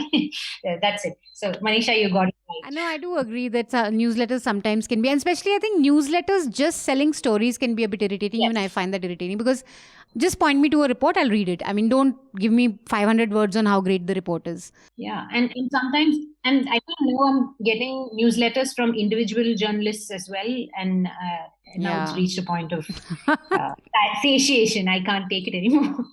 I attended a workshop, and I'll just tell you, Rohini, because I think, and I had a conversation with another reporter, in fact, from the South, and I was like, more reporters need to understand business than businessmen who become news entrepreneurs, because that is what's fucked up news for the last. Businessmen said, chalo, news ki dukaan chalate hain. I attended a workshop with, there were senior people from the Wall Street Journal, New York Times. The kind of sophistication in technology where they have been able to identify who is a person who gets swayed by a newsletter, who is a person who does not. Targeted It is so advertising. targeted. And I mean, I won't bore our audience with that. I think a lot of journalists who have a slight business bent should attend those, because the science behind this, we are doing it clumsily because we don't have the money to afford those kind of softwares or algorithms. But as soon as I do, I will incorporate those, because the effectiveness of those to get people to pay for journalism is super successful. Right now, we are doing blanket, It's been successful with us also, you'd say, but sometimes. it is. I'm saying that's why we send them. But we are still doing carpet bombing. Now we send it to all the subscribers. But when you have that kind of data segmenting technology, I will know that Manisha and Rohini do not open these newsletters. So it'll stop going to them. Sounds a bit scary, like this very smart Facebooks. It does, but technology is forever here to stay. Like, Alfred Nobel says, he invented dynamite for mining, and But I think also there's an art of writing them also. It can't be like a pompous exercise of saying how great. Dude, I hardly read any newsletters. Yeah. I get about 20. So it has to be worth your time. Yeah, But I know of people who only read newsletters. Exactly. So, I know and- people who only get the information. But then they newsletters. also have this feedback that just give me the story. Don't boring me about how great you are. So I think it's also a difference in how you write it. Also now there are, like Rohini was saying, there are these like some of the big names in the West, for example. Like I follow this guy Matt Taibbi. I've followed his writing for a long time. So he has this newsletter. He's basically moved to his newsletter only. So he reports there. Opinion pieces go there, and it's absolutely very good. Yeah. When you have to pay a small amount of money, but it's very good. So you can do that also. I think Vivek Call in India is Vivek also is trying to doing do that, it, which yeah. is, I'm sure his stuff is quite No, but valuable. I think what I think Rohini was talking about, and what I also get irritated about is, especially if you are like subscribing to 5, 6, 7, 8 organizations, is like you'll get three mails every day about this and that and everything. So you just then delete. Unsubscribe. It's like writing an article also, man. I mean, at the end of the day, it is about being succinct. It's about being clever and engaging. It's the same sort of... So Manisha, what happened in Nigeria? There have been these visuals coming from both Bangkok and Nigeria, which... Yeah, I think that we should also... we tend to be a bit insular in India, and our world news sections are terrible. And I think television news hardly plays any importance to this. But it's good to know of protests happening across the world, because we in India tend to be a bit too sucked into our own problems. And also we should realize that world over people are grappling with like similar sort of problems as we are. So Nigeria, there have been protests going on for a while now, and essentially they're protesting against these special anti-robbery squads, which are basically, they're supposed to be fighting crime, but they're of course just, money-making, extorting machineries. And you've had quite dramatic visuals there where the government imposed a curfew, but young people lined up and then they were shot at. The government has denied that it was not, like, we haven't done this, but you've had visuals of people singing the anthem and being shot at. In Bangkok also, again, you have people demanding democracy. These are pro-democracy protests, and you had the same sort of response. So while we get too bogged down, but I think by CAA and now the inquiry against CAA protests, it's good to know that world over, young people are grappling for some very basic issues that we are also grappling with. That way, I'm very impressed with the BBC podcast, because for them, it's been 2 successive days. This has been the lead story. Yeah. But also when Hathras happened, that was one of the top 3 stories on there. And it's a half-an-hour podcast and they're covering the world. So, it was quite disgraceful that Yogi ji found mention on that BBC podcast in the top 3 stories. But yeah, the world news section. And again, in India, I like reading slogans in these protests. So the very interesting slogans from Nigeria, like "Don't kill the future of future leaders," because it's all young people. Yeah, Thailand. Bangkok, also. that's huge. So I read this related to this, how these criminal gangs, sort of when you have so much impunity, these sort of people who are supposed to enforce the law become lawbreakers, become criminal gangs. Just some time ago, the US authorities arrested this Mexican former defense secretary, yes, who it turned out was the kingpin of all the drug trade, most of it in Mexico. And he was tasked with fighting the drug war there. But they said that in Mexico, it's not uncommon, for stuff like this to happen. But for such a high level, he was a cabinet minister. Defense minister, He was, defense minister. And also I think the former PM or president of Burundi has been sent to life imprisonment. That also happened yesterday. But I don't think anyone really gives a shit what's happening in Burundi. So it's really funny, but now it's a little... Oh, and the greatest news, democracy is back in Bolivia. Oh yes. There was a coup last year. I saw that photograph also of And so It's a very macabre thing to say, but these days I find myself very soothed by when I read the international pages and I read like horrific things happening around the world. It just kind of calms me down. Because I just think, You're better placed. okay, there's shit happening everywhere else I also. think you need It just to makes see, me- see a professional. Too much of Republic and because Times has fried yeah, your because brain. there's just so much anger and all when you're consuming Indian news, but then you see, okay, the world is also like there's all sort of struggles happening around the world. Calm down. everywhere it's burning, so what's the big deal? Huh? So before we give our recommendations and wind up with one more mail, Rohini, is there anything you want to mention or touch upon before we wind up this episode of the Hafta? Just wanted to say thanks to Manisha, because it's thanks to her that I know what Republic is misreporting, because I don't want to watch it at all. And I get it all from her sarcasm and her, she's just coughing at it. And I watch that, and that's how I know what Republic is doing. Thank you for watching. Excellent. So I will just read one more email and then we'll get everybody's recommendations and wind up, because like young Namit, our subscriber, was mentioning, he tunes into the Hafta to get recommendations and he wasn't pleased that he was recommended a Chetan Bhagat book last time. Oh God. But We didn't recommend it though, did we? I guess he It was was- peaked. oh, well, Chetan did recommend so, which us is as well. fine. Okay, yeah. Okay, now this email, this young man has given his name and he hasn't asked for anonymity like a lot of our subscribers do, because some of our subscribers are with the government and they don't want to be named. He's 12. So I will just say your initials. So VA, I'm not naming you because you could get into trouble for this in your school, but this is of concern to me and I'm So reading this school out. kid is So okay. you've clearly subscribed through your parents, and this has come to my personal email ID and not to contact. He says, I've been following different videos and podcasts of Newslaundry about different bills, acts, laws in my free time since June this year. I have subscribed to Newslaundry as you had told that when public pays, the public is served, and when advertiser pay, advertiser is served. I started this after a particular incident occurred in my school which took place last year in August. In that particular month, just after the abrogation of Article 335A and conversion of Jammu and Kashmir into two union territories, namely Ladakh and Jammu and Kashmir. It's 2 or 3? It's 2, right? The content of the letter was given to us and we had to copy it on a blank page which we had to submit to our class teacher to be further sent to PMO. These were the exact words which we had to write in the letter. It was addressed to the PMO. The subject was Liberation from Article 370. The body of the letter was, we heartily congratulate your good self for taking a historical decision on Jammu and Kashmir, scrapping Article 370 from the Constitution, which implies all people of India are equal with equal rights. We sincerely hope that this long pending decision taken will now bring peace and prosperity to the people of Jammu and Kashmir. The decision also reflects your good self's powerful and resolute will. We salute you as our leader with vision, exemplary courage and flawless planning and its execution. What is this? Kids are being asked So to this write letter this. was something which was compulsory for us to write and submit. There were special prefects appointed for each row to make sure each student writes the letter. This was an assignment which was given to each student for all grades in our school and our other schools of the same institution. So I guess this is a chain of schools. I did not like this and did not write the letter. The thing Good. which I wanted to ask you was that what do you think is the reason that we are supposed to do all of these things, like not opposing anything the government does? Is it something which has been flawed for many years, or is it something which has only started a few decades ago? I was introduced to Newslaundry in June. I myself found it on YouTube. The first show I watched was Nuisance. After this, I have been watching many shows like NL Hafta, Reporters Without Orders, etc. The episode of NL Hafta which I liked most was the one on Prashant Bhushan. I would like to work in Newslaundry as software developer. I'm an aspiring coder. I would like if you could get the views of all the panel members. I would especially like to hear your Mrs. Manisha Pande. She's a miss, by the way. Mr. Raman Kirpal's and Mr. Anand Varna's views on this. So sweet, It's yeah. not Mr. Raman Kirpal, it's Raman Boss.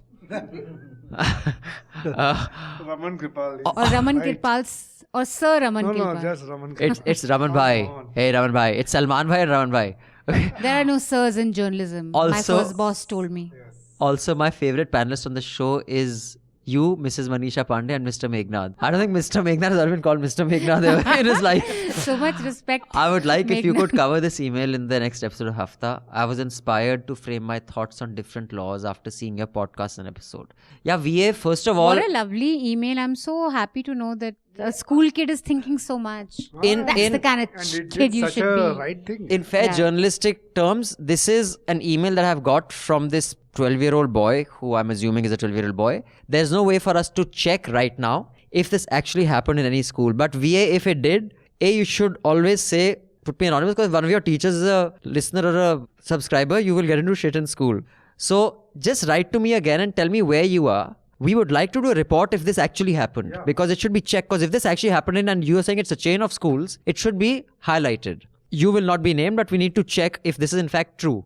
And if it's a chain of schools, it's a private school, obviously. Clearly, it's a private school, in which case. B, when you give something like this, a tip to a news professional, I don't call myself a journalist because I've hardly done any journalism in the last 15 years. You should say, please keep my name anonymous. And yeah, you're too young, bro. 12. I mean, have a blast right now. I mean, I really laud your civic engagement but there is a age to stress about this. I would encourage you to go out, play, don't give a shit, and don't use bad language.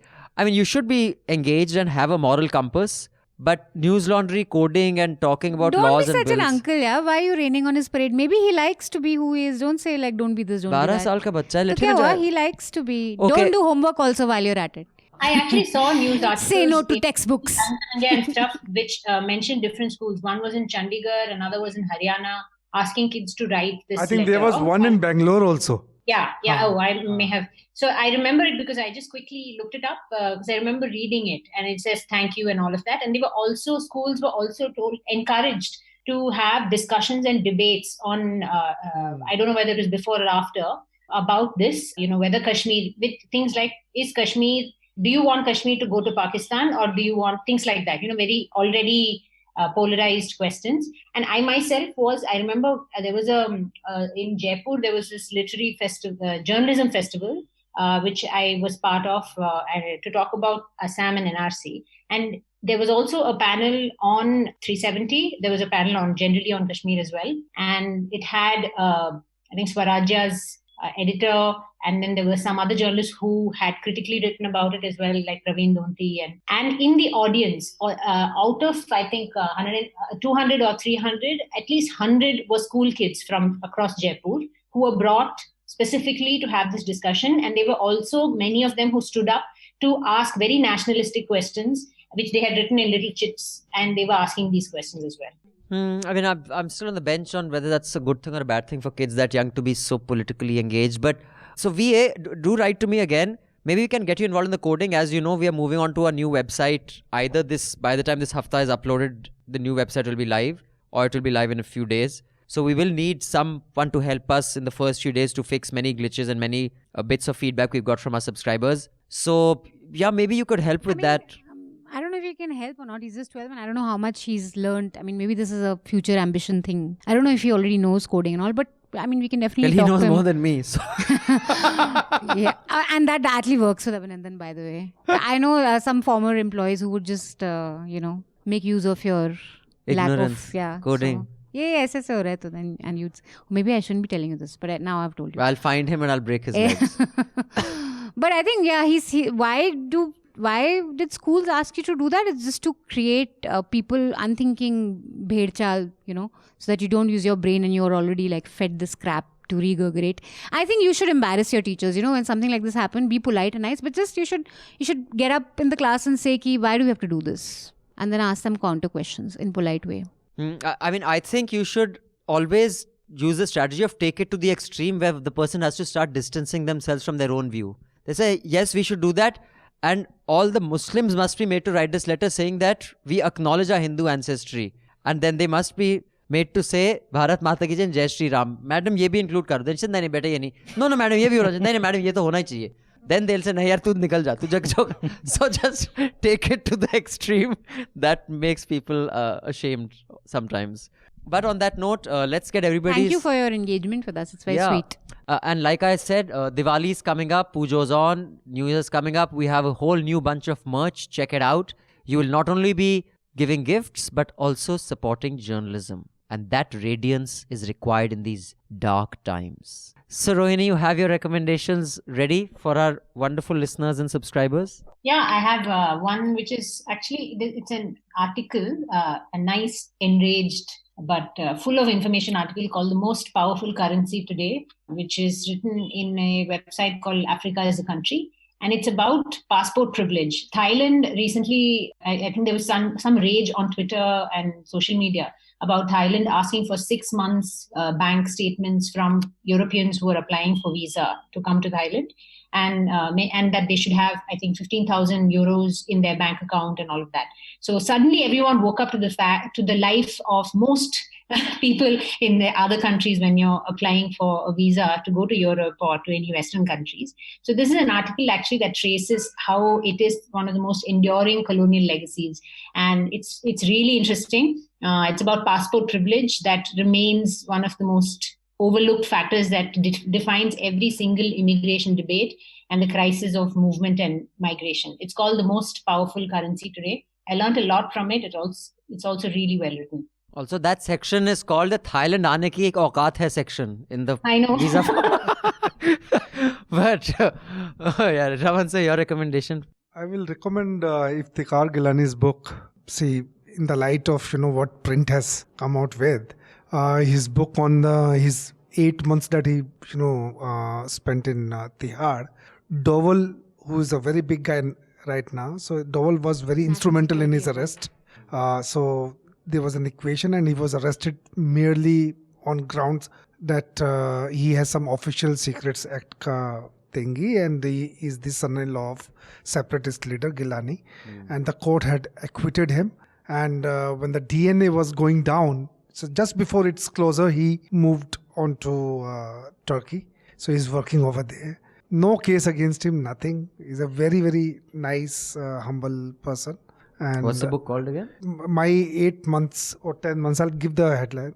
This thing. The link is below. Link By is the way, all the recommendations, links are below this podcast. If you come onto our Newslaundry page, you can even check out all the recommendations that you have of all the previous haftas and charchas. And there's one very freaky movie. This director, it seems, is very pissed off with the present day politics. So this guy, he wanted to come up with something.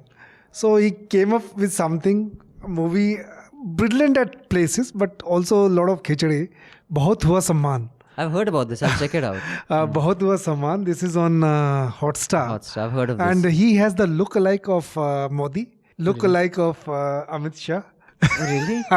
So it was really funny movie. So I'll check it out. How come it's not been censored yet? Mehraj. Anyway, so Rohini was talking about this whole controversy about Rukmini Kalimachi's sort of scandal about reporting on ISIS and the Caliphate podcast.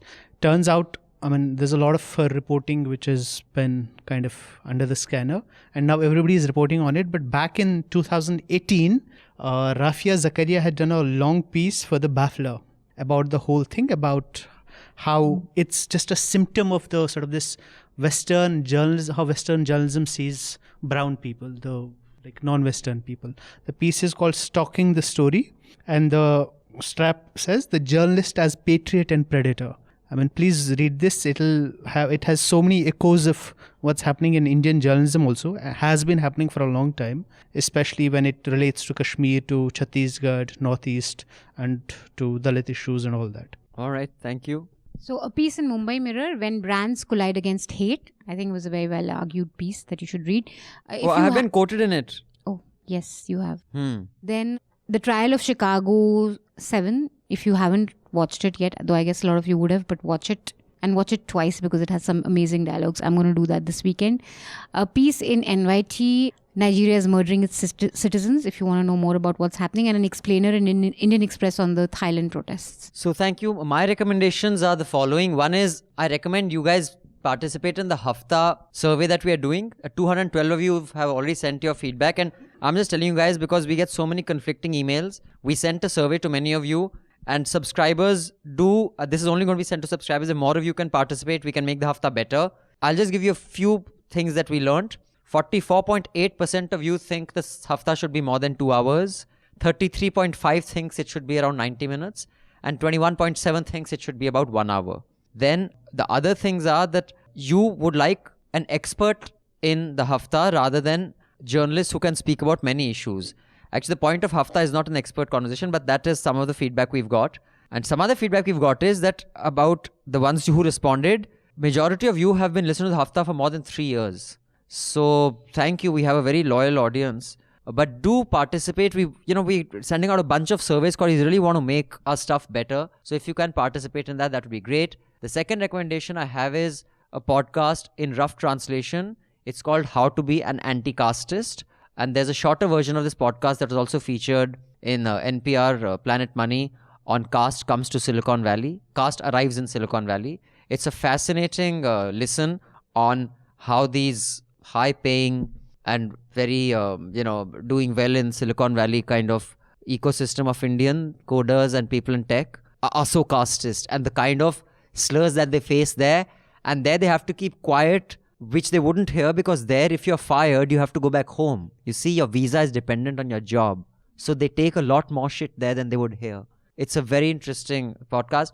And the final thing is, do check out our old reports. You know, when Manisha said that if you see what these guys said earlier about Z, or even that young subscriber said that what we had said about Kangana 3 years ago, do check out some of our old reports. Yeah, I think you should see the old reports of all news organizations, because some of the shit that these guys report are, legacy channels and newspapers and stuff. And Mehraj also pointed out to a couple, there is no accountability later. Yeah. No, it's a complete frenzy for 2-3 weeks. Like Tablighi, we saw 3 weeks of reporting, calling them Corona bomb, saying Corona jihad, saying they bought, they bought Corona to India and stuff like that.